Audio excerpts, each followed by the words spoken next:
This is exactly how to connect your PlayStation 5 headset without USB. So firstly, what we need to do is to actually go to the home here on our TV. So click on the home button on your remote and then go to your quick settings here and all settings on your TV.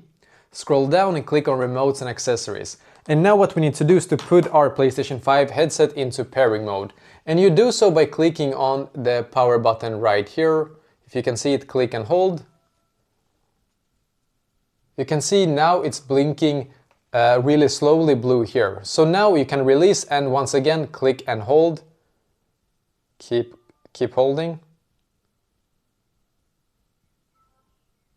And now when it blinks like this really fast, it's now into pairing mode. So now in here I'm just going to click on, sometimes you can find it in here, sometimes you have to click on pair accessory, click on OK here, and it's going to now search for my accessory here, hopefully. And yeah, you can see Pulse Elite here. I'm just going to click on it.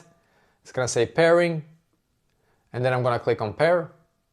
And now you can see Bluetooth device is connected. So now what I'm going to do is to go back to my PlayStation 5. So I'm just going to click on this button here. Go back to my PlayStation 5 real quick. And then in here, what I'm going to do, I'm going to grab my controller now and then go to the settings here. And then on sound, you can see microphone, just set it to microphone on controller, for example, and audio output, HDMI device here. Make sure the HDMI device is set to TV.